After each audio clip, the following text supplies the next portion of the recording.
بسم اللہ الرحمن الرحیم نحمدہ و نصلی علی رسولہ الکریم اما بعد۔ دوستو عزیزو،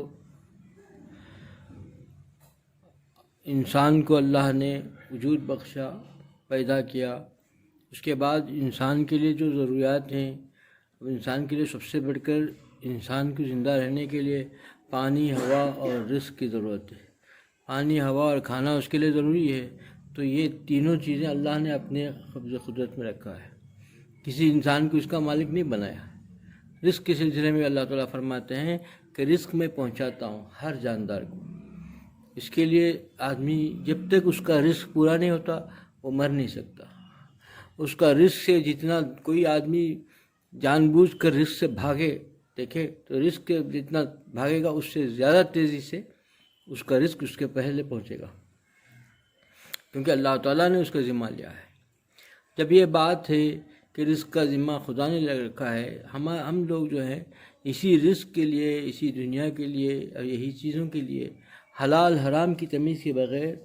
ہم ایسی تقدو میں لگے ہوئے ہیں کہ کسی طریقے سے ہم کو خوب رزق جمع ہو جائے، رزق مل جائے، ہمارے رزق میں خوب وسعت ہو جائے۔ خدا سے مانگنی چاہیے، خدا دے تو ٹھیک ہے، خدا نہ دے تو پھر اس سے بھی راضی ہونا چاہیے۔ لیکن یہ حلال حرام کی تمیز کے بغیر اگر کسی نے رزق کو جمانے کی کوشش کی، رزق کرنے کی کوشش کی، رزق کو بڑھانے کی فکر کی، وہ حرام جو اس کے لیے وبال ہو جائے گا۔ اللہ کی نافرمانی کے ساتھ جو چیز بھی اس کے ساتھ اس کی زندگی میں آ گئی، وہ اس کے لیے وبال ہے، اس کے لیے پریشانی ہے، وہ اس کے لیے امتحان ہے۔ امتحان میں مبتلا ہو گیا، پھر امتحان میں کیا حال ہوگا؟ اللہ سے دور ہو گیا، اللہ تعالیٰ کی نافرمانی کر کے جو بھی چیز چین نہیں پا سکتا۔ پہلے زمانے میں دیکھیے حالات، صحابہ کرام رضوان اللہ علیہ اجمعین کے حالات کو اگر دیکھیں گے تو جب یہ ملتے تھے تو ایک دوسرے سے مذاکرہ بھی جو کرتے تھے تو اللہ ہی کی محبت کا، اللہ کے رسول صلی اللہ علیہ وسلم کے جو ہے تعلیمات کا یہی مذاکرہ کرتے تھے تاکہ دین کے اندر ترقی ہو،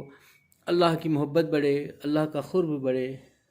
یہ ہمیشہ انہی چیزوں کا مذاکرہ ہوتا تھا۔ لیکن ہماری باتیں، ہم جب بھی کسی سے ملتے ہیں تو دنیا ہی دنیا ہے، ہم اپنے دنیا کے بارے میں مشورہ کرتے ہیں کہ ہماری دنیا کیسے بڑھے، ہماری دنیا کے مال متاع کیسے بڑے ہو۔ یہی فکر، یہی چیزیں ہیں۔ دین کے بارے میں کوئی پوچھتا بھی نہیں، کوشش کرتا بھی نہیں، جانکاری کے لیے فکر بھی کرتا نہیں۔ وہ سمجھتا ہے کہ جو آ گیا مجھے ایسا ہی، جو سیکھ گیا میں نے دیکھا دیکھی وہی میرے لیے کافی ہے، وہی نجات کے لیے کافی ہے، اور میں اس کے لیے کوشش کروں، سیکھوں، معلوم کروں اللہ تعالیٰ کی خوشنودی کس چیزوں میں ہے، کن کن چیزوں سے میں اللہ کا قرب حاصل کر سکتا ہوں، اس کی فکر کرو۔ اس کی کوئی اس کو نہ طلب ہے، نہ تڑپ ہے، نہ کوشش کرتا ہے۔ کوشش جو طلب و تڑپ و کوشش جتنی چیزیں ہیں، ساری قوت اور ساری توانائی خرچ کرتا ہے تو پھر دنیا کے لیے ہے، تو پھر وہ کامیاب کیسے ہو سکتا ہے؟ اس نے غلط رخ اختیار کر لیا۔ انسان جو غلط راستہ اختیار کر کے ساری چیزوں کا تکدو اور سارے چیزوں کی کوششوں کا مرکز، اس کا محور دنیا ہو گئی،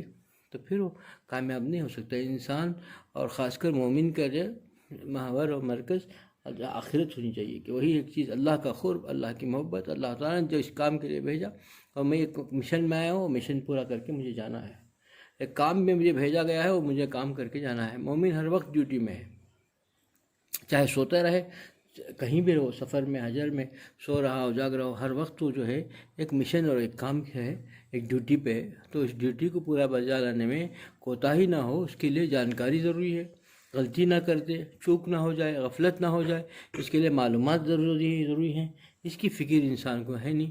دنیا ہی کی فکر ہے، اور جس کام کے لیے نہیں بھیجا گیا اس کام کے لیے ہی اسی میں لگا ہوا ہے۔ جس کو کام سے بھیجا گیا وہ اور جہاں بھیجا گیا وہی اسی کو سمیٹنے میں لگا ہوا ہے۔ تو یہ غفلت کی جو دنیا ہے، یہ غفلت میں جو انسان کو ڈال رکھی ہے، یہ غفلت جو ہے اس کے نفس و شیطان کا دھوکہ ہے۔ اس دھوکے کے گھر سے، اس دھوکے سے نکلنے کے لیے ہی خانقاہیں ہیں، اللہ والوں کی صحبت ہے۔ جب بھی پرانے زمانے میں جتنے لوگ جاتے تھے، ملتے تھے، اور وہی طریقہ ہمارے اپنے بڑوں کا، ہمارے اپنے اسلاف کا بھی طریقہ تھا، جب ملتے تھے تو دینی مذاکرہ ہوتا تھا، کبھی دنیا کی باتیں نہیں ہوتی تھی۔ ایک صحابی، بڑے اور چھوٹے صحابی، ایک بار ایسا واقعہ لکھا ہے کہ بازار میں ملاقات ہو گئی، مدینے کے بازار میں ملاقات ہوئی بڑے صحابی اور چھوٹے صحابی سے۔ بڑے صحابی تھے، عمر کے تھے، انہوں نے فرمایا کہ تم میرے لیے دعا کر دو، ہمارے لیے دعا کر دیجیے آپ۔ کہ ہماری یہاں جیسے ملاقات ہوئی ہے ویسے ہی جنت کے بازار میں ملاقات ہو جائے۔ بس یہ لفظ سننا تھا، انہوں نے کہا کہ جنت میں بازار بھی ہوگا۔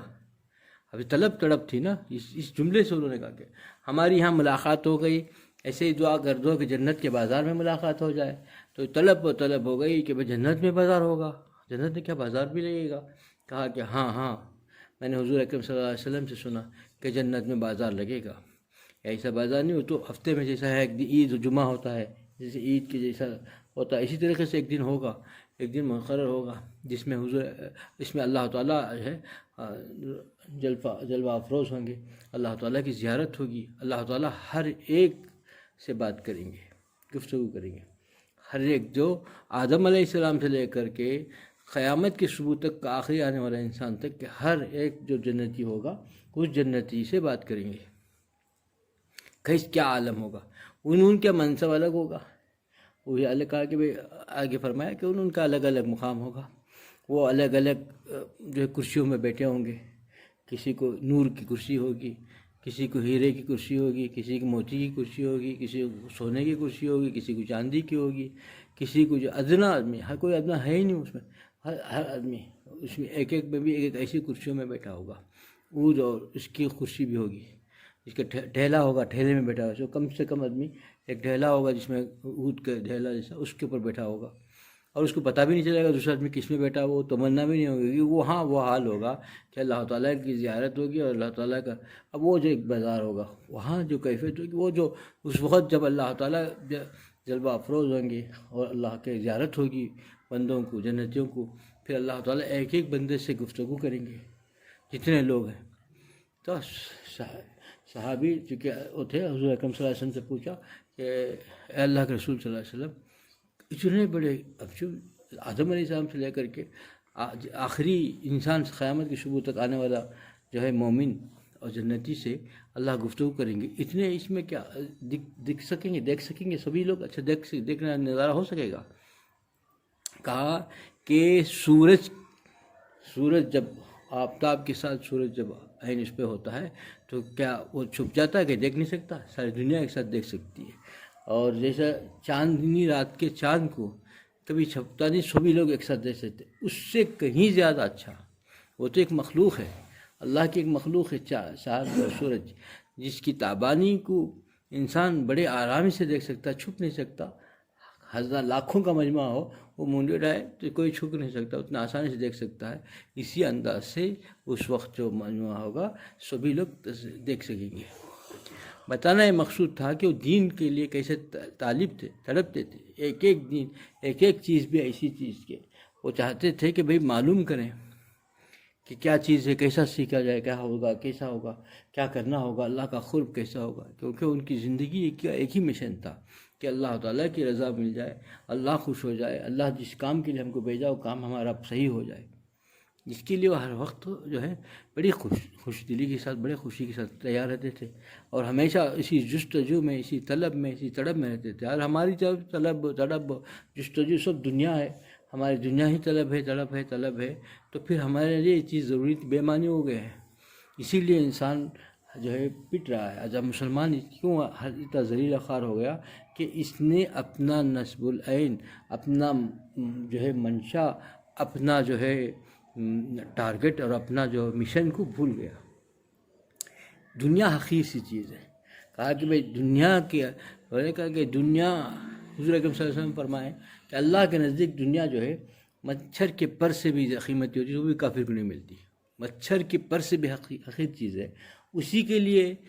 مسلمان اسی کو پانے کی فکر کر لیا، اتنی حقیر چیز کی طلب میں چلا گیا تو ہر حال میں پریشانی میں آ گیا، اور ہر جگہ ذلیل خوار ہو رہا ہے، ہر جگہ ٹھکرایا جا رہا ہے۔ یہ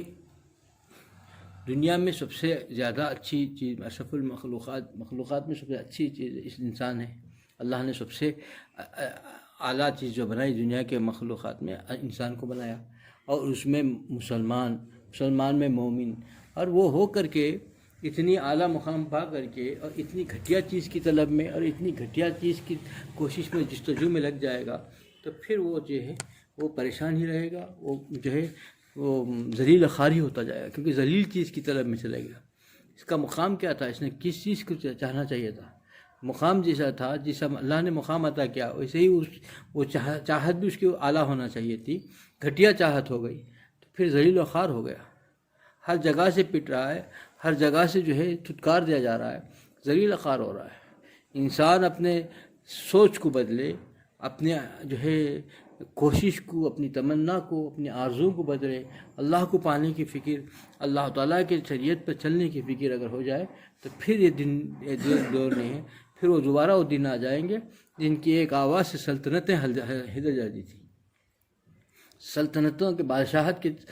تاج جو ہے وہ ہلنے لگ جاتے تھے صرف ایک للکار کے ساتھ، تنہا جو ہے پورے سلطنت کو للکار دیتے تھے۔ وہ کیفیت کیسے آتی تھی، ایمانی قوت کیسے پیدا ہوگی جب ہماری سوچ بدلے گی، ہم جو ہے ہماری زندگی کا نصب العین صرف ایک ہی چیز ہو کہ اللہ کی رضا، اللہ جیسا چاہتا ہے ویسا زندگی گزارے، بس یہ سوچے گا وہ کامیاب ہو جائے گا۔ اللہ مجھے بھی اس عمل کی توفیق عطا فرمائے، آپ لوگوں کو بھی اس عمل کی توفیق عطا فرمائے۔ وآخر دعوانا الحمدللہ رب العالمین۔